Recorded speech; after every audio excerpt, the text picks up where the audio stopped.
Welcome to Level Up with Winnie Sun. Well, hello, everyone, and welcome to the show. Happy Tuesday to you. Let's start with the financial news because we have a very special guest today. The Dow closed up 262 points, and Nasdaq closed down 159 points. S&P was down around 5 points. And the big question that we're asking is, will America be opening back up sooner than expected? You know, if you saw yesterday's news, you know the positive news that came from Pfizer that it may just have an effective vaccine to help bring an end to the coronavirus pandemic that has claimed over 1.2 million lives worldwide. Pfizer, with German partner BioNTech SC, that their COVID-19 vaccine they shared is 90% effective, which continues to give investors a reason to stay hopeful. And today, shift from stay-at-home stocks, which are many in the tech, NASDAQ space, to industries such as oil and even aerospace. So is business going to be back to normal soon? Will we be able to resume shopping, meeting with customers, attract new clients, and switch off Zoom for an in-person meetup? I know some of you are certainly hoping so. Well, join me today in welcoming our very special guest who has insight for small business owners. Welcome Elizabeth Gore, the co-founder and president of Hello Alice, the first ever artificial intelligence platform for business owners. And I know many of you are business owners, so you're going to definitely want to stay tuned. HelloAlice.com helps business owners find the right path to launch and grow. Thank you so much, Elizabeth. Thank you so much for being here. How are you today? I'm great. It's a real pleasure to be with y'all. And I share that optimism, and a lot of business owners do too. We are ready to get rolling again as soon as possible. We are, and I'm excited. I'm so excited to have you on because, you know, when I was reading the company's profile, reading more about you, I know as a social enterprise, you know, Hello Alice is open to all entrepreneurs. And I love that you're prioritizing services for women, underrepresented founders, and veterans. And I know I read your bio, Elizabeth. Pretty impressive. You previously served as entrepreneur in residence at Dell Technologies, and you drove initiatives to support Dell's goals around helping small mid businesses scale and prosper. So I think entrepreneurship probably, you know, flows in your veins, Elizabeth. This is your game. This is what you know best. It is. It's my pure passion, and now I'm adding to my resume, like many business owners, I'm homeschooling children too now. So it's a wild time as a business owner. But yeah, it's we are honored to work with around 300,000 small business owners a week, and we are open to all owners, but we ensure that we have equal accessibility to women, people of color, our U.S. veterans and military spouses. And you know, this is especially important time for small business owners to access Hello Alice to ensure they're getting the funding they need, access to resources, understanding the legal challenges coming down the pike, and we're here 24/7 to support that endeavor.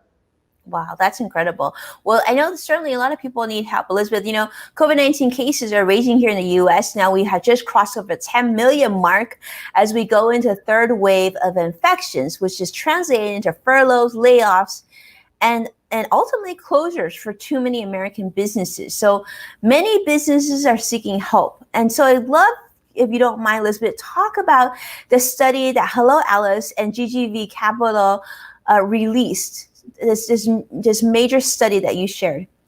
Yes, thank you. We were really proud to partner with GGV Capital and Jeff Richards on really understanding not just where we've been, which we all know it's been very traumatic, but where we're heading in 2021.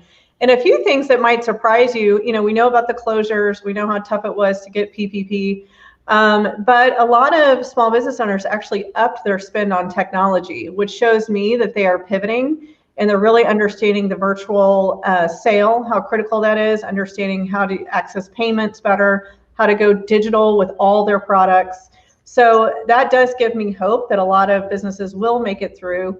And actually looking into 2021, over 80% of small business owners felt like they're going to have a better year than 2020. Not that big of a barrier to cross, but they're also planning on either rehiring furloughed or laid off employees or hiring new ones. So we still need to access as much capital as we can for these small businesses to actually act on that optimism. So a lot to talk about there, whether it's continuing the CARES Act, I love the corporations that they're giving out so many grants to small business owners, but we have to continue that. So, Elizabeth, you talk about optimism. So, I'm curious to hear where you think this optimism is coming from, this willingness to forge ahead is coming from. Certainly, a lot of business owners are, and many of them are suffering more than they did even when we first started this pandemic.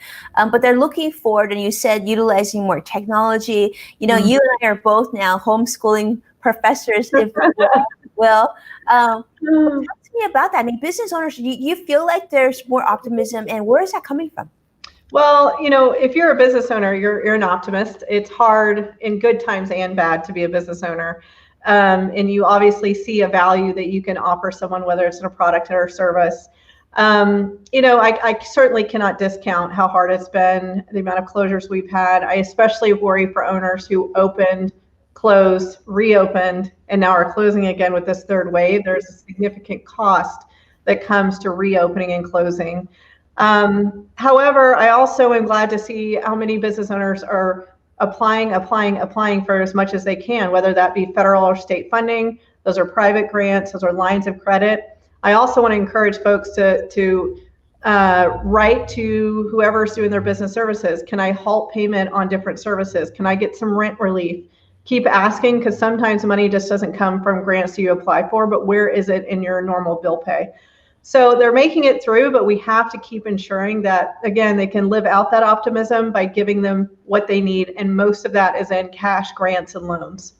Cash grants and loans. I think that's music to a lot of business owners' needs. And as a reminder for all of you who are tuning in today, we are streaming live right now. So we are definitely monitoring your comments and questions. So we do see so many of you joining us. Brian Schumann from LinkedIn and Get It Hair from Periscope. And we see so many people from all different platforms here. This is something I think many of you can relate to. So many businesses right now pivoting, having to make that decision of how they're going to continue to get through this pandemic and beyond, and to make sure that they have communities and business and customers and clients to show for it.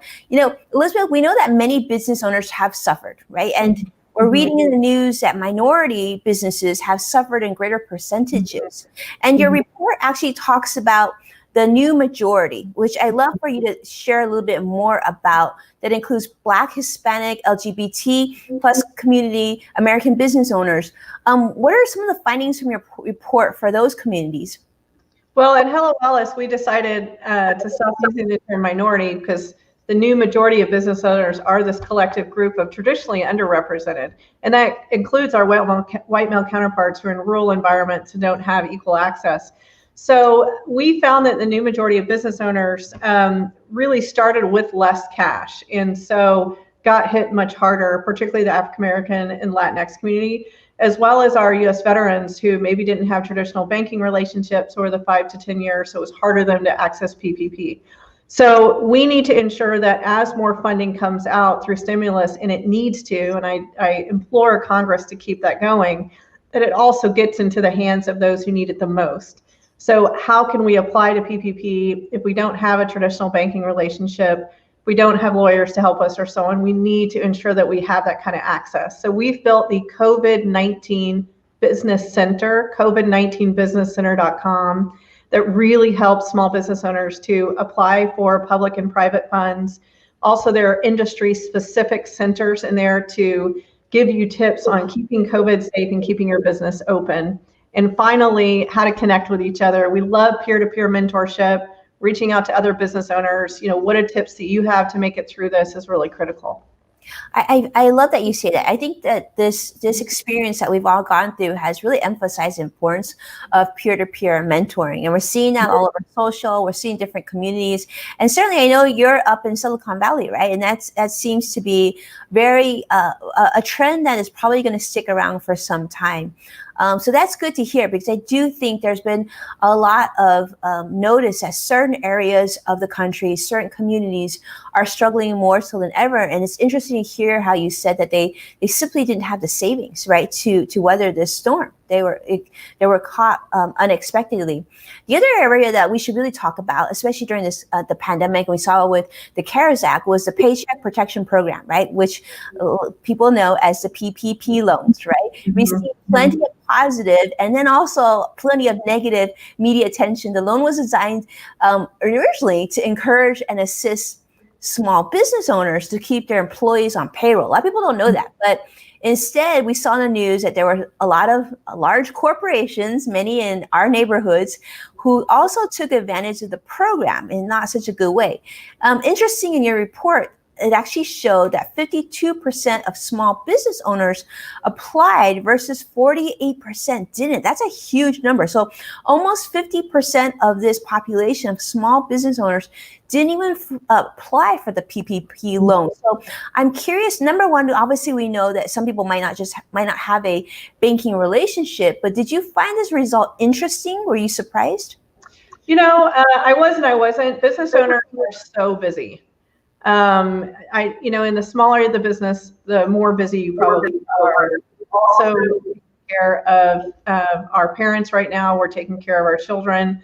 So unless you're watching the news 24/7, it is particularly with small business owners, you're not going to necessarily see the PPP. Does it apply to me? Do I have time to apply? How do I reach out to my bank?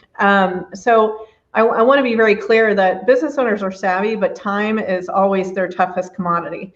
So that is one. Two is, disparate communities that are not connected to networks. And so how do I apply? What if English is my second language? What if I don't have a banking relationship? So it's really, really important that we reach deeply into these communities. And I think the way we do that is through networks, Bunker Labs for Veterans, Black female founders, Black and brown founders, Div Inc., the National Hispanic Chamber.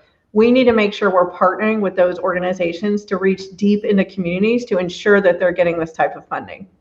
Yeah, that's critical. I do think that's a great point. I mean, even if you see large companies even have these employer resource groups, like where do small business owners oftentimes work in a silo, right? They are only many of them are just either solo practitioners or small businesses run by just small families even. And where are they going to get the information? Like you mentioned, they're really busy and they're not watching the news all the time. They're just trying to make sure they can keep their business afloat. Right. So it seems like there's a big opportunity there too of making sure that they receive emails or texts in some ways that they're alerted, just like they would of any other natural disaster, because it's sad to think that half the small businesses didn't even try to apply for the PPP loan, which was designed for them to keep their employees and keep in business, right? Well, and also it's about messaging, right? If you say PPP, that, it's already an acronym, which is sometimes can pull people back. So how do we ensure that we're communicating correctly and educating folks? The other thing I'll just say is it's really important that we continue these private funds. I have been so happy to see large corporations putting out grant funds to ensure that the small business owners that they depend on, whether it's for contracts, it's supply chain, its services, are also making sure that they're putting money out into the community. And I'd like to see that to continue. And then finally, another trend I saw that I loved was banks that were supplying PPP, they did actually take those fees and get them back into the community. Silicon Valley Bank is a great example, MasterCard. So I really applaud and commend those types of funds, and I'd like to see them keep going. Yeah, I love that. I'm glad that you named those. So Silicon Valley Bank, MasterCard, great job there. We would love to see more of that. We should highlight that more and more. So here's something that I thought was not a huge surprise, but 64% of entrepreneurs surveyed in your study said that their businesses performed worse in 2020 compared to the year before, 2019. And then 45% said they had to let employees go. So what do you think will have to change in 2021 next year for that to get better or even just go in the opposite direction? Well, the biggest expense all of us have is human capital, right? It's really tough, and it's where you can cut costs the quickest. It's also the most heart-wrenching and demoralizing decision that an owner has to make. But even with payroll protection and EIDL, it still was really hard for a lot of owners to stretch and keep folks employed. And sometimes as their own family members and friends and so on, we certainly went through that at our organization. So how are we going to ensure that we can either hire back furloughed employees or those who are laid off, or are we going to grow? And as I said, over 80% of owners did say they do plan on hiring again next year. The way we ensure that is, again, cash flow or certainty. And I say certainty because it's almost easier to know, okay, I'm going to be closed for 6 months versus open, close, and or know that I am going to be open. I think uncertainty is so hard to plan. And we need to plan. We need to understand our cash flow. We need to understand how far we can make things stretch. Then that will give the folks confidence to rehire. And so before that, it's very hard to hire someone and not have that certainty that you're going to be able to keep them on board.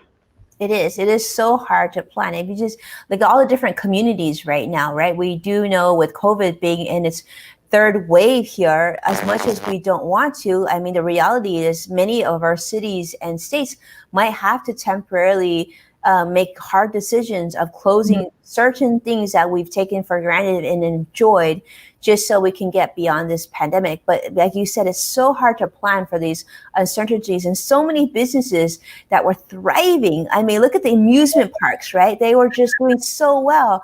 Cruise ships, travel, this industry has come to a halt. So, well, I guess there's a lot to see, Elizabeth, and I'm glad that we're having this discussion. And many of you I know who are watching are business owners, small business owners as well. And maybe this is a great chance for you, number one, to take a look at the survey and also check out some of the resources that Elizabeth's talking about too. But before we get too far, let's have a little fun. I think it's time for a little bit of a speed round. Let's do it. I'm ready.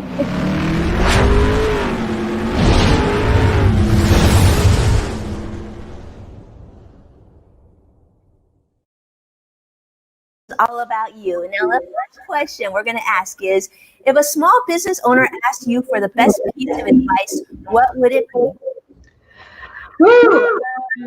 Erase the whiteboard. I have a whiteboard behind me. Whatever business plan you had for 2021, start it over. Re-look at how your customers are going to shop with you, how your cash flow is going to work. Start over, erase it all. I love it, right? Erase it all, start fresh. Let's see what we can do. Number two question. What's your most necessary app on your phone, Elizabeth? Oh, my Lord, my calendar. I live and die by the calendar with my work, with now homeschooling the kids. And if I get a chance to be by myself, it's even on the calendar. I love that. All right, third question. If you were to give a virtual TED Talk today, what would you speak about? Cocktails. Cocktails. I am in love with signature cocktails during COVID. So that would be it. Totally outside of business. Let's go for cocktails. I love that. How fun is that? Well, you, my friend, have just aced the speed round. So let's have some fun. Let's take a look at your website. Maybe you could sort of tell us what we're seeing, and most important, how we can continue to stay engaged with you. So here we are on the Hello Alice website. What are we looking at, and what do you want to put to our attention here? Yeah, so, well, first and foremost is applying for grants. It's really important that everybody right now applies for private grants. You can see all the great corporations that are putting out money for small business owners. The second is, when you click through, you'll get to the COVID-19 Business Center. And that is broken up by industry. So if you're in fashion, if you're in retail, if you're a dentist, if you're in construction, we've really broke up what you need for your business during COVID-19. And then most of all, fill out your profile so that other folks can find you, find your business, and get business off the site. That's the most important thing. I love it. Well, thank you so much for being here. It's so helpful. Hopefully some of you out there who are running business, and I know are doing your best to make it through this very challenging time, find that today's interview with the one and only Elizabeth Gore was very, very helpful for you. Of course, stay in touch. Elizabeth, where can people follow you on social, and where's the best way that they can see all the new developments for Hello Alice as well? Oh, please, at Elizabeth Gore on Twitter, and at Elizabeth M. Gore on Instagram, or Hello Alice helloellis_com. And you can get in touch with us. Alice@helloellis.com is our email. Most of all, go to the COVID-19 Business Center and get the support you need. I know a lot of owners are going through a tough time and a lot of isolation right now, and we are 100% here for you. Love it. Love it. Well, thank you, my friend. Thank you so much for being here. Total treat. And thank you so much for sharing the survey results with us. I think that will really let business owners know that you're in it. We're all in it together. There's a lot of people out there struggling with the same concerns and questions that you have. So thank you for all that you're doing. And we look forward to seeing you again very soon. Thanks, Elizabeth. Pleasure. Thanks, y'all. Tuning in. We will see you again tomorrow. We will join and do a special Veterans Day live stream tomorrow. So you definitely don't want to miss that. See me again tomorrow, 1:30 Pacific, 4:30 Eastern. See you very soon. Take care now, everyone.